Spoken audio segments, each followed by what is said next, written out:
Hello again. People often ask me about their role as a leader. I've had the same problem answering this one for many years. At first, I couldn't come up with an appropriate response. The more that people asked me, the more I thought about it, and the more I was compelled to develop my own definition or my own version of the role of the leader. My definition of the role has become something of a work in progress over many years as a result. Unfortunately, every time it evolves, it gets longer, not shorter.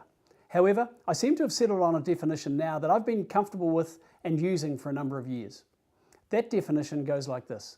The role of the leader is to provide the direction, the infrastructure, the tools, and the support to enable your people to perform their roles to the best of their ability in a manner that's consistent with the goals and objectives of the organisation. I told you it was long, however, I can't get it any shorter. So let me just explain the various components in a little more detail.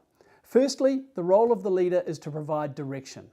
That means, and as many of you have heard me say before, having your people understand what you're trying to achieve. Your direction comprises an overall long-term vision for the organisation, as well as long, medium and short-term goals. You should try to keep those goals and aspirations simple. That makes them easy to communicate, but most importantly, it makes it easy for your people to understand them and remember them. If your people understand what you're trying to achieve, then they'll understand and know how they're expected to behave in ways that are consistent with the organisation's values, goals and standards as they go about their daily job. Moving on to infrastructure, that refers to the various structures and processes needed to ensure that the organisation can operate efficiently and effectively. This includes the definition of key roles, reporting lines, people resources, processes, authority levels and so on. Good processes ensure that things like order fulfillment and billing, financial management, the handling of customer inquiries or customer complaints, and all other aspects of that daily grind are well managed. Tools are the easy stuff. That's things like premises, computers, motor vehicles, software licenses, internet access and so on. Some tools comprise the basic hardware, software and facilities that are needed for the day-to-day operation of the business. Then there's other tools that might be project specific that you need for individual projects. Whatever they are, the leaders need to make sure that the people doing the work have the necessary tools in place to enable them to do their job.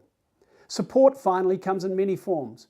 Once people know what they're trying to achieve and they have the enablers, the structures and processes and tools in place, they need to know that they have the leaders or managers' support to do their jobs. Ideally, your people will be part of a team, and most importantly, they need to know where to go for leadership support and input. A good support structure enables the organisation and all of the people within it to effectively manage the various relationships, both internally and externally, across the business. Sometimes the support structures will require you, as the leader or manager, to call a difficult customer or help to handle a customer complaint. If you can't or won't do that, then why should your people?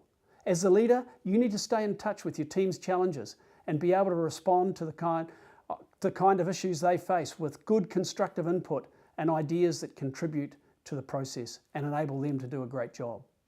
On the back of these four headings, direction, infrastructure, tools and support, enabling your people to perform their roles to the best of their ability and doing so in a manner that's consistent with the goals and objectives of the organisation should be pretty self-explanatory. Remember, the great majority of our people go to work every day with the intention of doing a good job. But it's up to us as leaders and managers to enable them to do that. As Sun Tzu, the military general from ancient China, once said, "If the words of command are not clear and distinct, and if the orders are not thoroughly understood, then it is the general who is to blame." So here's that rather long definition one more time. The role of the leader is to provide the direction, the infrastructure, the tools and the support to enable your people to perform their roles to the best of their ability in a manner that's consistent with the goals and the objectives of the organisation. Perhaps you can consider that as you approach the week ahead. And as always, I'd love to get your feedback at brucecotterill.com. Thanks for watching and have a great week.